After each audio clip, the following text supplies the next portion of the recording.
Socky Monday morning, which could only mean one thing, that we're busting out with some electric tools. So this wonderful property is between 1850 and 1860.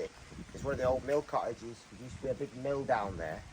So whether one of the big cheeses at the bottom of the mill used to live here or something. So back then it was all line pointed, nice and dry, no issues. But now it's all been pointed up with cement. We've got damp issues. So let's go up onto the scaffold and we'll have a look at what's going on. On the top lift down, when I came to have a look at this job, the gutter was leaking here, running right down the property. It's been running down this way for quite some time. And we can see some issues already with the pointing. You can see that's the original lime mortar. And as usual with these repointing jobs, someone just buttered up over it, locking all that moisture into the wall. It's got micro cracks here. There's cracks all over the place, there's bits of mortar missing.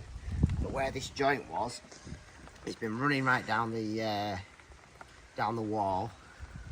And even there now, it appears that the moisture's still running down the wall. So we're going to have to address this leak here as to why that's running down the wall. And you can see there, just how all the water's been running straight down this wall into the property, right through to the other side. We've got damp on the inside of the structure. So what we're going to do is, you've seen it all before, what we do, so we're going to bust it all out, we're going to line point everything, we're going to let this property breathe. There's been a few different like mortar mixes and remedial repairs to the property, and as usual, I mean, look at that, there's micro cracks everywhere on this property. Buttered up cement.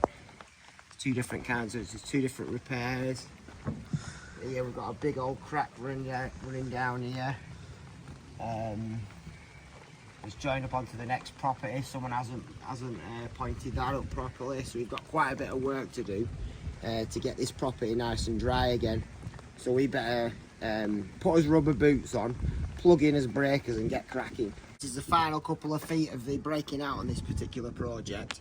And you can see these little cracks here, these are micro cracks. I'm going to show you why these appear. So this is I presume at some point there's a window here that's been bricked up. They've used the old lash lime mortar, and all these mortars fill up to the face. Someone's come over and they've just like buttered the bread with this stuff. So I'll just break a little bit out and we'll show you how deep this cement mortar has been put.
See how deep that is, or how deep it's not, I should say. That ain't deep, is it? So ideally, when you're pointing up, your joints, whether you're pointing with cement or lime, they want to be twice the width of the joint deep. You see, it's barely even an inch deep, that, on like a 3-inch joint. So it's no wonder all this mortar's failed. And these won't be recent fails either. These will have failed a long time since. So whoever's pointed this up just hasn't raked it back hard enough. You can see that's the original, well, not the original, but the original lime mortar from when this window was bricked up. So that's why the structure's failed. That's why there's so much moisture ingressing into this property. So what we'll do is, look at that, we'll rake these right back, rake them back really hard, get all that lime mortar out of there. What we can even do with that, with all that lime mortar, we can just get stuck in again with the breaker. We've got like a chisel bit on that,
So we're looking for right nice clean edges on the stone. On a joint like that, want to be nice and square. So it's a nice key for our mortar to go into. And because these are such big joints, what we're going to do with these, we're going to come back tomorrow. It's nearly home time now. We'll be here all night.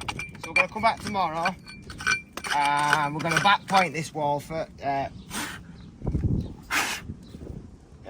I'm not going to do that all the way up because we'll get the blower on this. But we're going to back point all these and we'll probably pack some of these bigger joints here you can get your fist in. We'll probably patch them in with some stones. So we'll show you some of that tomorrow. We'll get the back pointing on, and then once the entire wall's been back pointed, it'll be ready then for the final coat of mortar. So yeah, so we shall see you tomorrow.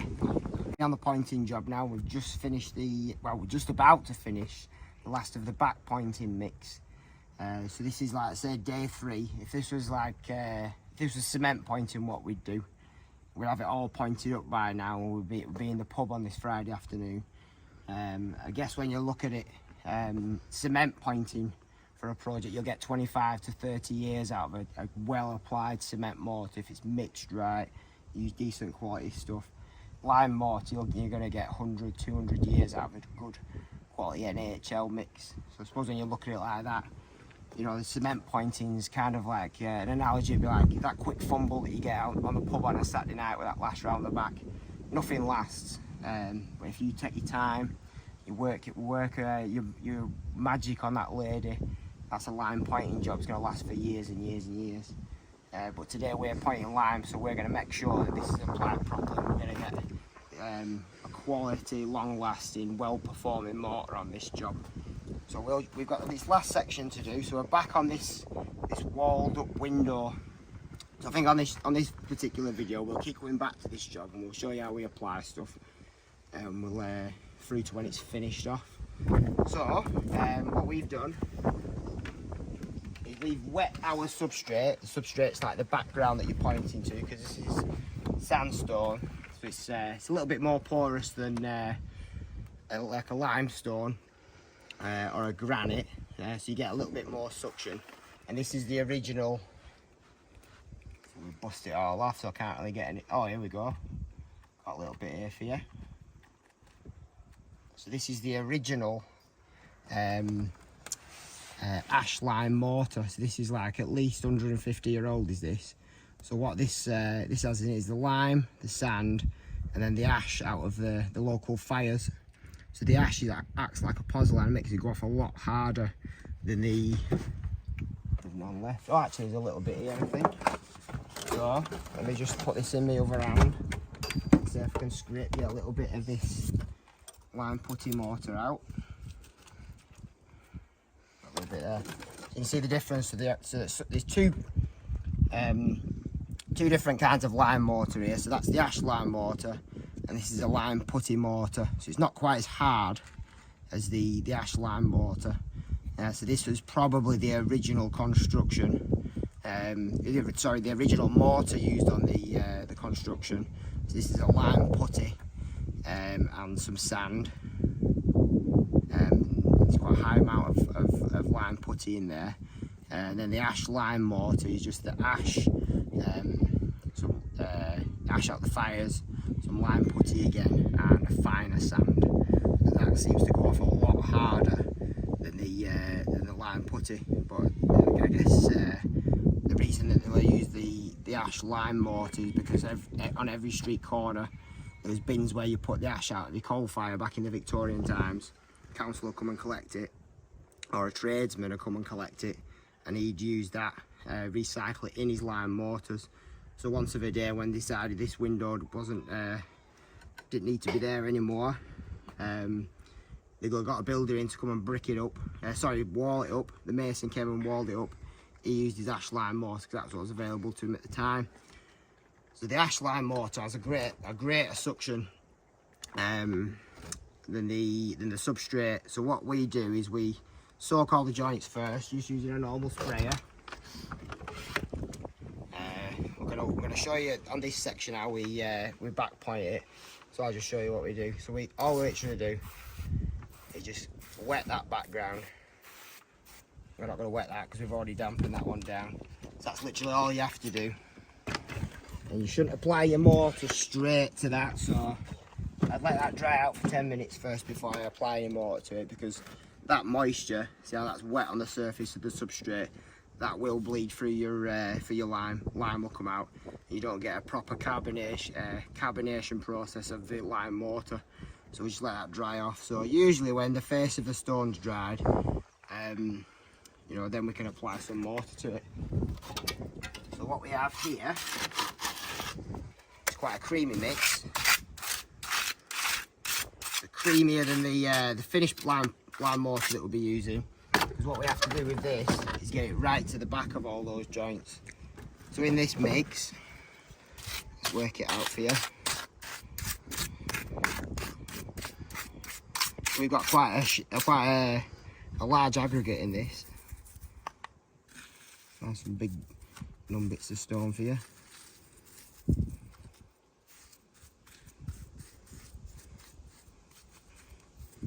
I'm getting my fingers slapped because you shouldn't really be touching your lime more because it's so caustic. But look at that, got like a 30mm aggregate there, 20mm. So the biggest pieces will probably go up to like, yeah, like and then some finer bits. It's about 30mm is the biggest stuff here. And what we use the larger aggregate for in the backpointing mix is because lime will only carbonate properly up to a depth of 1 inch. So if we were to fill that with lime mortar, it'd shrink it a crack, and then that would allow water into the structure, and we won't get a proper carbonation of the lime. And when the water gets in winter and then the frost gets in it, it will blow your mortar. So what we do is we put the larger aggregate in the backpointing mix, because we're going to be putting it a little bit deeper in these joints. See some of these joints here? Got 4-inch joints there, you know, 2-inch joints there. So our finished pointing mix, that'll be a fine. It won't be a large aggregate in this, and it will. And we want to be aiming for about 1 inch deep application on our finished lime mortar. So what we're going to do here is we'll start just down here, just putting the mortar in the wall. We're using a small tool here because at that point we can get quite a bit of pressure on it. And as we're applying the mortar, we're just working it up. That shoves all the finer particles of the mortar into the joint. So what we're using here is 1 part ballast. So the ballast is the larger aggregate. 2 parts brick sand, 1 part NHL3. And that will allow us a nice quality backpointing mix.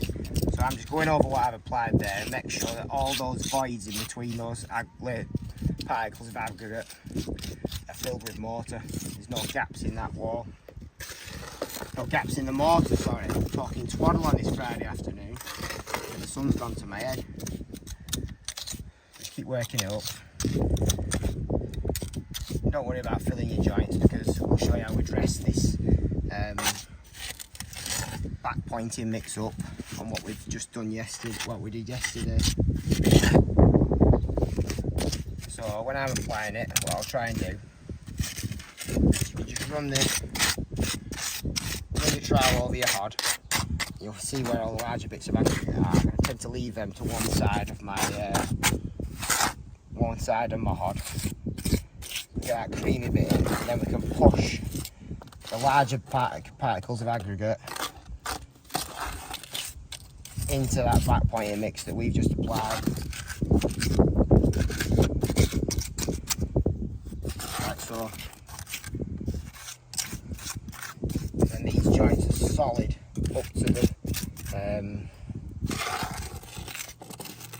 up to the iris of the stones where we're going to be pointing up to with our finish pointing application. That's that sound is that. Okay, we've got about 1 inch there, so that's fine, I'm happy with that.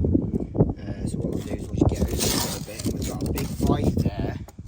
We'll show you what we do when we get to those parts. I've cleared this hod. so I'm using each side of the trowel just to make sure that mortar's pushed right to the back of that joint. Like this. So we've got a large part there, so I'll leave that there because I don't want to be pushing that into that joint because we will get a void behind that larger part, that larger particle of aggregate. Whoa. Tell you what, because the access is so narrow on this this road here, we're about 9 foot from the edge of the scaffold to the road, and there's quite a few houses up here. So we've had a 2 board wide scaffold on this, so there's not much room for manoeuvre. It's a bit tight to work. So we're having one less Weetabix with our breakfast because there's no chubbies allowed on this job. So with this big void here, what I'm doing is I'm making sure that I'm pushing my back pointing mix right to the back of that joint. And obviously you will use a lot more mortar with your back pointing mix, but this is a vital part of the job because if we were to, like I just said earlier, if we were to just put our finished pointing mix into there, it wouldn't set properly. Let me get that big bit of aggregate out that I'll put in. Yeah, it wouldn't cure properly because the actual lime mortar itself is to a depth greater than 1" at 25mm. That's why we put this aggregate in, so that we get a technical set right through the depth of that mortar mix.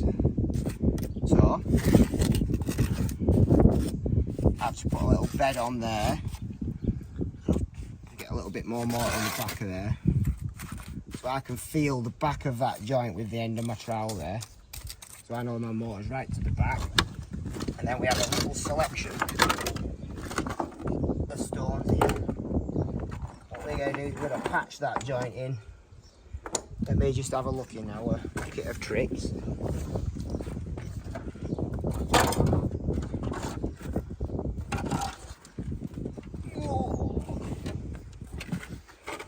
Just like on your finished pointing mix, you'll have a selection of smaller stones to use as packers.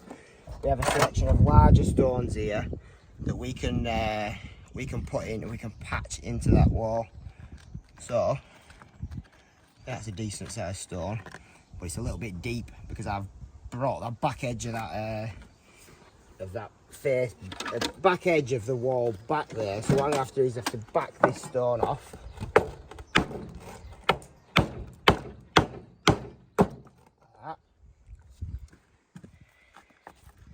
What I can do with the facing stone, with the patching stone, push it in, and I know I can feel there that I'm right at the back of my joint. And back onto the hod.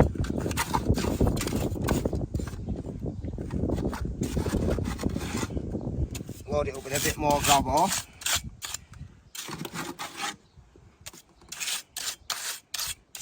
That. Then exactly the same process again. So because I've got a void there, just going to point that stone in. Same process, use both sides of the trowel. Make sure that mortar's to at least 1 inch back from the face of where I'm going to put my finished pointing mix. You can use the trowel, once you get more proficient at using the trowel, you can feel the extent of where your mortar's got to in that joint.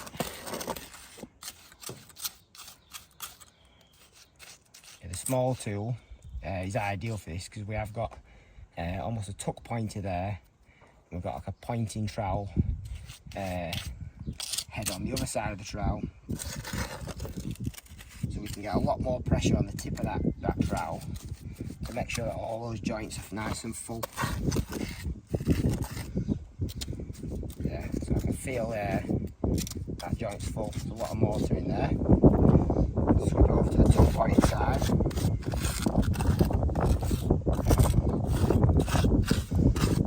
Just quietly away, just feed more into the back of that joint. I can use the side of the trowel just to push it in.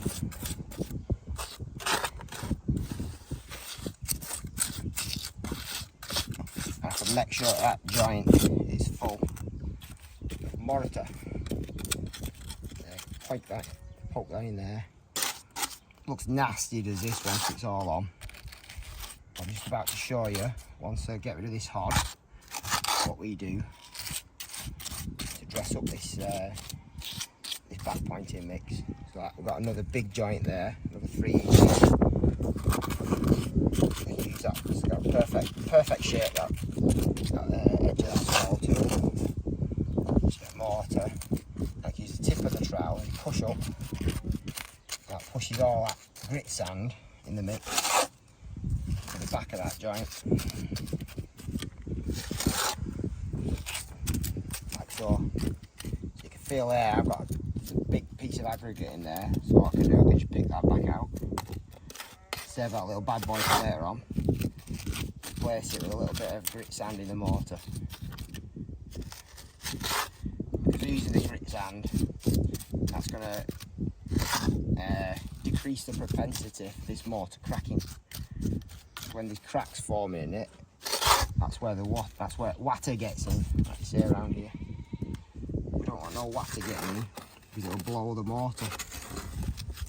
Then we're back to square one. Then we're getting water behind the mortar, and we don't want that. That's what we were called onto the job to alleviate from the property. That's all right. That's less than 1 inch. We get the rest of this mortar in here.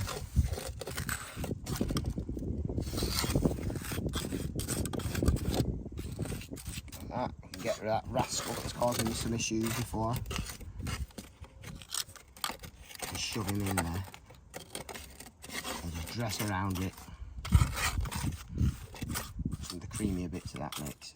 In fact, just shove him back there. We'll deal with him later on.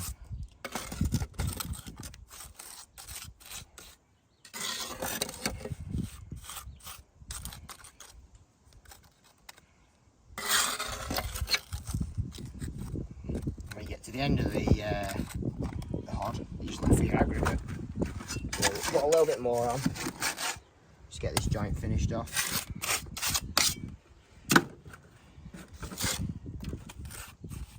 Make sure it's full. So then we can bring that aggregate back. Nice little spot there for it. Come here, you little rascal. There, never to be seen again.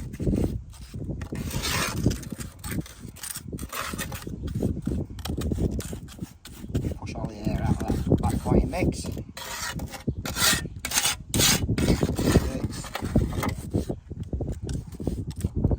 Yeah. So that's the back pointing mix of mortar applied to the wall. Go over it again. Don't worry about these snaps because we're just about to show you what we do with those. So that's it. So that's back pointing. So we shall go over here.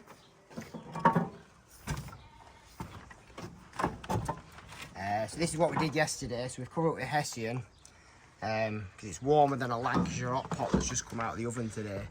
That's too warm for line pointing to be sat in that sun. Because when I'll have a look. Take these down for you. So all we've done here is just bang some 4-inch nails into the wall, hang the Hessians off them.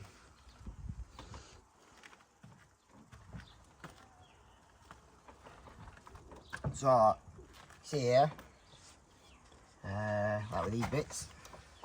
So these we done yesterday. See how crumbly that's gone. It just turns back to the sand. The lime, so we don't want that in our mix. That's the last thing we want because it'll ruin the mortar. And the reason it goes crumbly is because the natural hydraulic lime that we're using in this mix cures under the action of hydrolysis. So when we've added water to the mix, once that mortar is on the wall, that starts to cure, and it takes in carbon dioxide from the atmosphere when it's damp. But if the substrate's too warm or the mortar's dried out too quick, that H2O in that mix stops the action of the hydrolysis, so it stops the carbonation of the mortar. So that's why the mix turns crumbly, and you always get your snots turning crumbly, which you don't want. So what we can do, every hour or so, we can just mist the wall, add more water to that mortar mix. But when we cover it up, it stops the sun from beating down on it, lets it dry out, lets it cure at a much slower rate. With lime mortar, you want it to cure as slow as possible, like the slower the better, because then it carbonates properly. So this is what we've done yesterday. So as you can see, it still looks as sloppy as what we've just put on, what we've just shown you. So what I've done is get the mortar pick, or you can use an old trowel or something, and I'll just scrape over that. So we're showing up all the aggregate there, and you're not after a smooth finish on this. If we were to get a smooth finish on this, our finish coat of lime mortar won't be able to adhere to the backpointing mix. So what we want a nice rough finish to this. You're not getting any prizes for it looking smart and tidy, because we're not at that point of the job yet. So I'm just scraping back, and what I'm making sure is, we can show you on this one, so we want that nice almost rectangular back to the mortar, because when our finish coat of mortar gets applied to that, it's keyed into that joint. There's no gaps, there's no smooth edges around it, so it's going to sit in the joint. Just go over it. It's quite an important part, is this, because it makes sure, get a bit of aggregate, so it makes sure that we can adhere our finish coat properly. So do you see how the surface of that has just gone a bit crumbly?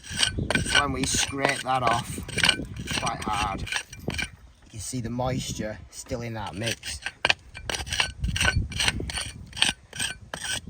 So we're going to scrape all this off, scrape it back. So these are quite deep joints at the side of this window jamb. So we backpointed all that, we filled it with some bits of stone, patched it in a little bit. So that when we're finished, over the next 3-4 months or so, this mortar can cure to a technical set, and it can act properly. Then it can diffuse any moisture that's trapped in this rubble wall, dry the wall out. Because at this point here, there was a lot of the guttering was leaking down over the roof. This thing is fastening in the back. But the water was leaking down off the slates for years. Oh, we showed you in the last video, didn't we? Right down the wall. All the lime mortar behind it is soaked, and the wall's soaked behind it. So now we've backpointed it, it's ready for its finished coat of mortar. And then once this scaffold's down, and we're at home with a brew or a pint of beer, this wall can carry on drying out over the next few years, and it can perform its wonderful function of being a wall for the next 100 years or so. So some developer buys all this land, plans it out and puts a new housing estate on it. Just scraping all that back. Don't worry about it getting in there. You're pulling in the aggregate out of it. Behind that aggregate, like we showed you, the mortars pack that joint out. So we want to make sure that we're at least twice the width of that joint deep, so that we can get a good adherence of the finish coat of lime. There's a little bit there. So because this wall's so wet, the background's so wet that we were applying to, you can see the difference in the curing process. This was applied at the same time, but that's still very wet. So when we put our finish coat of mortar on this section of wall, I'm expecting it'll probably take 4 or 5 days to go green hard before we can scrape it off and get that finish that we want to the mortar. So we've got a little bit left to do there. back on Monday. We're back for the next episode of how we apply our finish coat of lime mortar to the wall. There we are, it's done. Last little bit there. Scrape that back. And all these joints here, they're all less than an inch, so we haven't back pointed them. But there.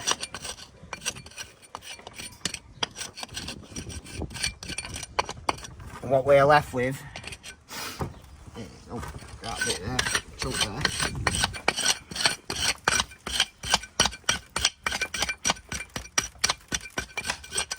Get that off. What we're left with is a lot of this dust on the surface of the stone that we're going to be pointing onto. So we don't want that, because that's the last thing that we want to point onto is a dusty wall, because that mortar is sat up against that dust, and then that'll allow water into that joint, and it'll reduce the carbonation of the applied lime. So what we do to this wall now, to get it finally ready, is we just blow it off. If you haven't got a blower, you can use a soft brush. Get rid of that little monkey. So if you can imagine, I've just put my dust mask on, so I'm not breathing any of this in.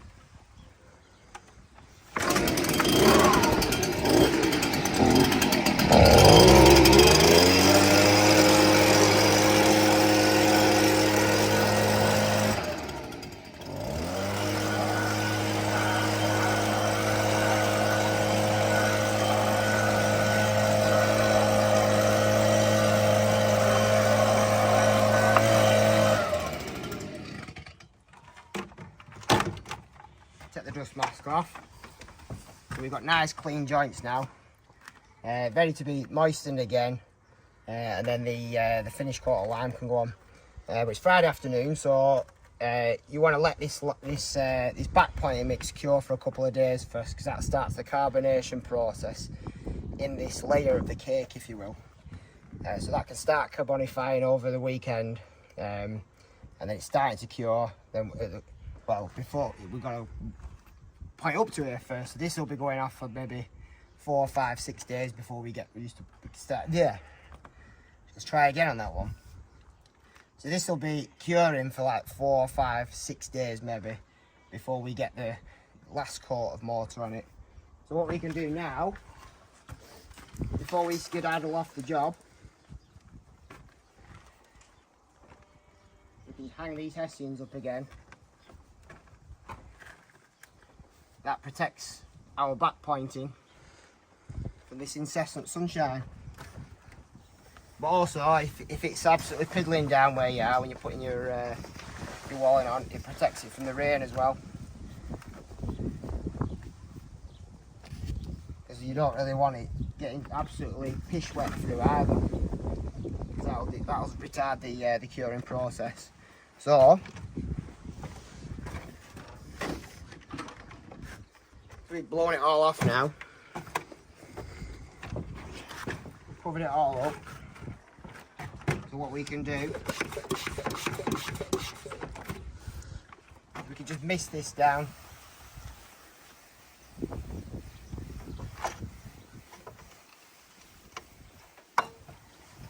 What that does, it slows down the curing process even more. We've got a damp section of humid air behind that wall now, behind the hessians, and it'll just slow that process down even more and stop that crumbling of the mortar. So as soon as you've finished work for the day, or even finish the section if it's a nice warm day, get it covered up in hessians. So we'll get this wall covered up and we'll show you what it looks like when it's hessianed up. We're all sheeted up now on the back pointing, so that can be curing over the weekend. Should be just perfect for us to point up on Monday morning. Get that finished coat point of mortar on it. So everything's covered up now. The sun can't dry anything out too quick. Forecast some showers, so if it does come, that'll be a bonus for us. It'll make it a bit more humid, slow down that mortar. So right, so the wall's all protective. And I'm going to take my top off now and unprotect myself from these beautiful UV rays that are shining down. Might even treat myself to a pint of dandelion and burdock as well. We'll see you on Monday morning.